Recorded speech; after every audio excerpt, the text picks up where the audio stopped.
Okay, so let's go ahead and continue. So Venn diagrams. So these are extremely useful tools for us because it allows us to find probabilities while having a visual. So Venn diagrams, we basically use the shapes to represent different events, and the box around the shapes represents the sample space, so all possible outcomes. Okay, so A, B represents something that's happening. So the probability of A is 26%, the probability of B is 41%, and then the probability of A intersect B is going to be 10%. What we want to do is draw the diagram below. Now here's intersect, right? So that's the overlap. So I'm actually going to start with that, okay? So 10%, that's going to be over here. Now, what you need to do, right, is go over to the probability of A. So it's saying the probability that A is going to happen, so that's represented by this whole circle, is 26%. Now the thing to note is that there's 10% already in here, and so I still need 16%, and that's what I'm going to put in this box. Okay, so we have that overlap that matters to us. I can't just put 0.26 in here, because when that happens, then I would have 36% in total in all of A. Now in B, right, we have the probability of B is 41%, so again, that's going to be this whole circle here, right? So if this is 10% already, that means I'm missing 31%, and that's what I'm going to be putting in here. Okay, now the other thing, right, so this whole box represents the entire sample space. The entire sample space has to have a probability of 1. And so all I have is the 16%, 10%, and 31%. When I add those together, right, so 16% plus the 10% plus the 31%, we have 57%. That's happening within this, which means 0.43, right, or 43% is what's going to happen other than what's happening here, okay? Now we can use the visual to help us find different probabilities, right? And so what we have, right, so this example, the probability of A is 32%, probability of B is 61%, probability of A intersect B is 22%. So I'm going to let this circle on the left side be A, and then this circle on the right side be B. The intersection is 22%, so I'm going to put 0.22 in the middle. The probability of A is 32%. A is all of this. I already have 22% in there, and so I need 10% over here. And then B is 61% entirely, right? So I already have 22%, and so 61% minus the 22% is going to be 39%, so I'm going to put that in there. Now again, the box represents the entire sample space, so everything in here has to add up to 1. So right now I have 0.1, 0.22, 0.39. When I add that together, I get 0.71, right? So that means that we still have 29% that could happen, right, aside from these two. Okay, now here's what we want to do. We want to find the probabilities. So just a reminder, we have this above. When you see union symbol, we're basically wanting to add, right? So we want to add. So if I look, this base asks us what's the probability of A union B, right? And so this is saying what's the probability that A happens or B happens. So A happening is going to be here, and B happening is going to be here, right? This whole thing, and then we have both of them happening. A or B means that A or B can happen, or both can happen. And so basically what I'm going to do here is I'm going to add 0.1 plus 0.22 plus 0.39, and that's going to find me the entire probability, and that's going to be the 71%. Okay? Now if I look at this next one, it says the probability that it is not A or that it's B. Okay, so this one, we have to think about what that is saying. So the probability that it's not A or it's B. Okay, so not A is going to be this, right? And it's going to also be this outside box. But then we also can have B, and so we can include this. Okay, so basically I'm adding when it is A and B. The reason why is because if it's A and B, B is happening, and it's okay that B happens. And then when it is just B, it's 0.39, and then when it's not A, right, that includes this part that's outside, so 0.29, and that's going to be equal to 0.9. Right? And the other way I could have done that, I already know that everything in here is it's supposed to add up to 1. And so when you're just in A, because it's not A, right, I could just subtract that out. Right? So 1 minus 0.1 would have given me the same thing, the 0.9. Okay? The next one, so the probability of A not being A or not being B. Okay, so this one's a little weird. So not being A, or you want to not be B. Okay, so when you're not A, we have that 0.39 and we have that 0.29. Okay, so I'm including that. And then when you are not B, right, that's the next part, or when you're not B, then that means that you're going to be outside and just not in a circle but in the box, so that's that 0.29, I already accounted for that. But I also have not B, so there's that 10% that I would like to add on to there. Right, and when I add that all up, I have 0.39 plus 0.29 plus 0.1, and we get 0.78. Okay, so there's our probability. Okay, and then the next one, probability of A complement intersect B. Okay, so this is asking what's the probability that you're not in A but you're in B. So you have to be in B but not in A. B and B, so that's here, but do not be in A. And so we're looking only at this part, so that I can just write down in here, 0.39. And then we have the probability of not being in A, and you cannot be in B. So you can't be in A, and I don't want you to be in B. The only way you can be there is not being in any of those, and that's going to be your 0.29. Okay, now all of this, right, these concepts we learned back in geometry using the Venn diagram and just understanding our set notation to be able to talk about that. So we'll practice some more in class and we'll see why this is useful to us. So let's go ahead and move on. Right, so let's actually put our Venn diagram in use to an actual application, a real life problem that gives us some context.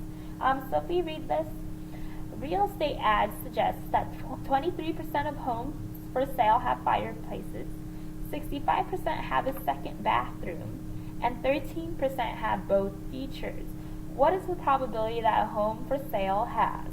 Okay, so a picture actually would come in handy here, right? So let me just identify the probabilities that they have given me. So the probability that you have a fireplace in that house is 0.23. The probability that you have a second bathroom, so I'm just going to put B for the second bathroom. That probability is 65%. And then there is a probability of having both. So the probability that you have a fireplace and a second bathroom, that's going to be the 0.13. Okay. Now here's how the picture could come in handy. So let me just draw out a Venn diagram. Right, so there's the sample space, because there's some homes that don't have a fireplace or a second bathroom. Right, so here's one circle. Let's have this represent the homes that have the fireplace, and then another circle, homes that have that second bathroom. And let's go ahead and fill this in. So we know both. So I always start with the intersection. So there are 13% of homes on the market that have both the fireplace and the second bathroom. So I'm going to put 13% in there. Now we know that the percentage of homes that have a fireplace is 23%. Right now I have the 13%, and so I'm going to put 10% here. And then the probability that you have a second bathroom, 65%. Again, I already have the 13% here, and so 52% of the homes only have the second bathroom but no fireplace. And then we want to add that all together, so 0.10 plus 1.13 plus 0.52, that's going to be 0.75. Right, and so the homes on the market that do not have a fireplace or a second bathroom is going to be 25%. Okay, so this is just a visual for us, and this is actually going to make these next problems easy for us to do. So what is the probability that a home for sale has a second bathroom and a fireplace? Well, that's easy. They literally gave that piece of information, right? There's that 13%, and we wrote it down here. So I'm going to go ahead and write this with our notation. So the probability that it has a second bathroom and a fireplace, 0.13, which is that 13%. Okay. Now we have, what's the probability that you have neither a second bathroom nor a fireplace? So I do not, so the probability of not, right, so there's a complement, not having the second bathroom, and you can't have that fireplace either, so fireplace complement, okay? So I don't want to be in both or any of those, okay? So I don't want to be in those circles, and what we have here, right, our Venn diagram already made that. There is the 0.25, which is a 25% chance of that happening. A second bathroom but no fireplace, that's why we drew this picture, right? So we have a second bathroom, no fireplace, so I'm just looking at this part of the circle, and so we know that that's going to be 52%. Now let me write that in notation. So you want to have a second bathroom, but you do not want to have that fireplace, right? And so we have 0.52, which is your 52%, okay? So making a picture can help answer some of these easier probability problems that we might run into, right? Now, there are more complicated rules, right? So we can draw a picture, or we could use the different equations, and those different equations are on your formula sheet in the probability section, so I'll show that to you later. So you don't have to memorize these formulas, you just need to know when to use them so that you can answer whatever problem you run into. Okay, so let's start off with unions. So for this example, example 7,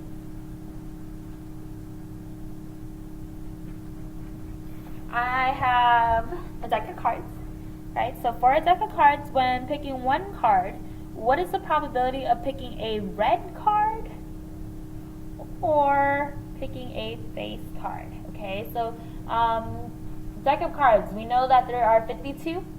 There are 4 suits. 2 of the suits are red cards, and 2 of the suits are going to be black cards. Okay, so just like some general information about those deck of cards, so we'll use our knowledge. So for example 7, we want the probability of choosing a red card or choosing a face card. Okay, now when you do your addition, right, or is addition, I want to find the probability of a red card. Well, that's 26 over 52, right? That's half the deck. And then face cards, so there are 3 face cards in every suit. So you have the jack, queen, and king. There's 4 suits, so that means there's 12 of them. So I'm going to add that together, right? Now here's the thing, right? So this is where we run into an issue with this. If I just added those together just as is, I am going to double count because there are red cards that are face cards and face cards that are red, right? So I am double counting those cards. So we have the face cards for the hearts and face cards for the diamonds. I need to actually subtract those cards out so that I'm not double counting it. Okay, so I'm going to go ahead and subtract those cards out, and so my probability would be 32 out of 52 chance of either getting a red card or a face card. Now that general rule, and this one is in your formula, and this is from geometry, is we basically want to add the probability of A to the probability of B and recognize that you had double counted, so we're going to account for that by subtracting out the intersection. So the chances of both of them occurring, because we knew it occurred here, we knew that it occurred here, and so let's just take one of those occurrences away so that we don't double count. Okay, so that's where that formula comes from. Now, you have a special case though. What if there is no A and B overlapping, right? Like maybe there wasn't any cases of that happening. And so what happens is that the intersection would be 0. It doesn't exist. So you're just going to be subtracting 0 out, and so you just have the probability of A plus the probability of B. Okay, so an example, if we pick the red card and the spade card. Red cards are going to be the diamonds and the hearts.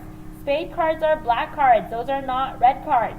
Okay, so that means that you have no overlap. And so if I was going to find this probability, so probability that I get a red card or I get a spade card, right, that's just going to be 26 over 52, so that's the chances that I get a red card, plus 32 over 52, that's the chances I get a spade card. And I don't have to worry about the intersection because there isn't one. There is no probability, no chance whatsoever to get both a red card and spade card at the same time if I were to just draw one card, right? So those are not going to have any intersections. So all I have to do, right, is add these together. And so 26 plus the 13 is going to be 39. And then we have over 52. So the probability that I choose a red card or a spade card, right, is going to be 39 over 52. Okay. Now, this has a special name for it. We call these disjoint or mutually exclusive. Okay, so two events are disjoint if they have no outcomes in common. Right? There is no way that they both can happen at the same time. What that looks like, if you wanted to draw a picture, right? There's A, and here's B, so two events, and no overlap, right? Nothing exists there, okay? Now, for the disjoint events, so we already wrote out, we talked about it, we used it here, so when you say the probability of A union B, or A or B, you just need to add the probability of A with the probability of B, and that's it. Okay. So let's go ahead and take a look at our next example. So we are picking one card out of a standard 52 deck. What's the probability of picking a heart or a spade?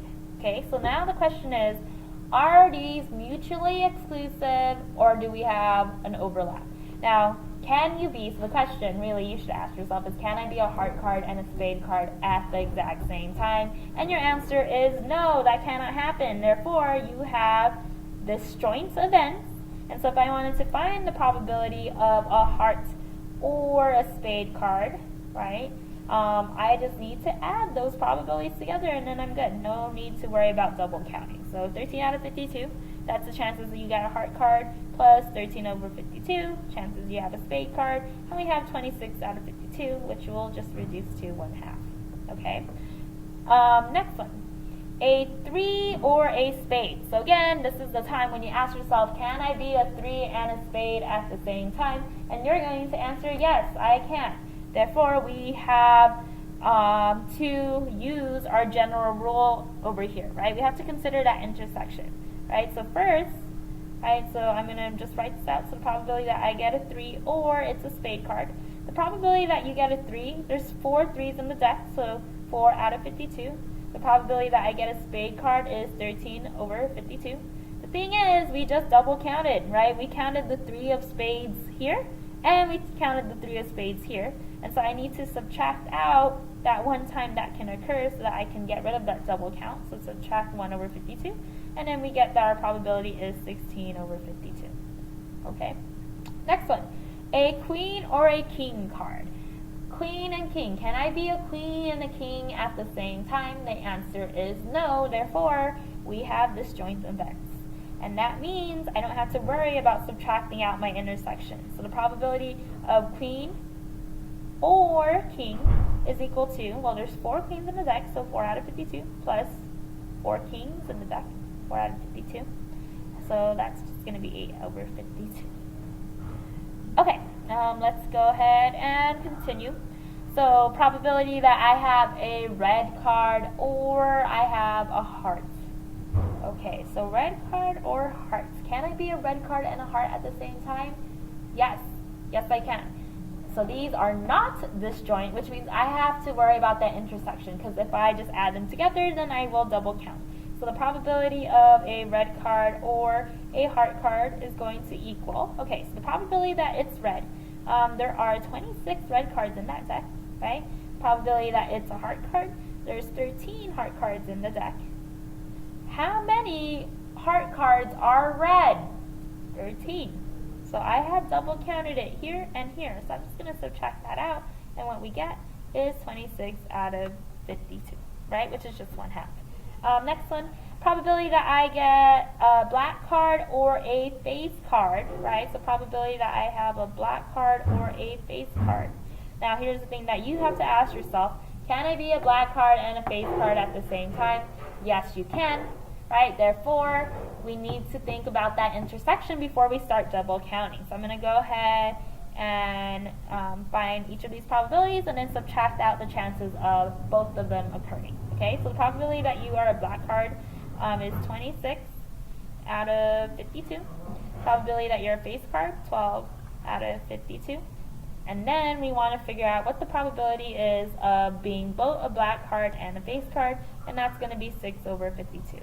And then just go ahead and combine these fractions together, and we are going to get 32 over 52 is going to be our probability. Alright, so that is our probability rules for the union, right? So when I want to find the probability of one event happening or another event happening, or both of them occurring, right? And now if there's a chance for both to occur, then you have to consider that intersection.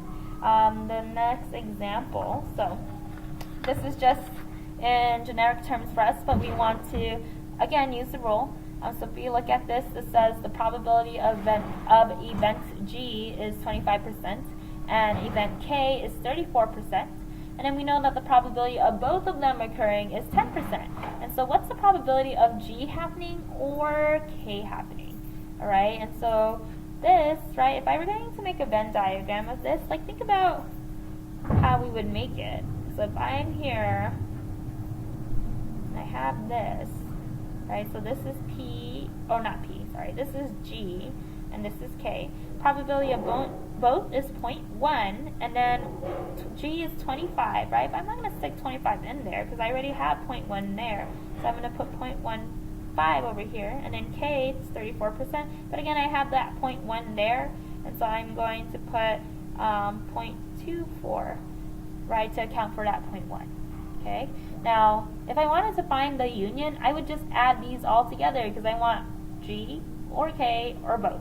And so just for my picture, 0.15 plus 0.1 plus 0.24, from the picture we would say that the union is going to be 0.49. Okay, now let's use the formula. So the formula is just basically doing the same thing for us. Okay, so I want the probability that of G or K occurring. Right, so what we want to do is the probability of G, so add that plus the probability of K. And then you want to subtract out the intersection, right? So the probability of G is 0.25 plus the probability of K is 0.34 minus their intersection, which is 0.1, right? So I'm just plugging in the information they gave me. And then now it's just a matter of punching that in to the calculator or doing it in your head. Then what we get is 0.49, which we're not surprised about, right? Because that's what we have in our picture. Okay. Let's continue on with our probability rules. So we just talked about the union, right? That is also known as the addition rule. We also have intersections and conditionals, right? So what's the probability of two things happening? So the conditional rule, and this is on your formula sheet, if I saw this, the probability of B given A, right? The formula would be the probability of B intersect A over the probability of A. Okay? Now, let's just interpret that in words, right? So probability of B given A, right? I'm asking you, what are the chances that B will happen if A had already happened? Okay, this actually is important to us, right? So this is important to us because if we see that you're more likely to get a result because of something else, then you would want to, and it's a good thing, then you would want to do that action, okay? A is the first event that happened, and then B would be the second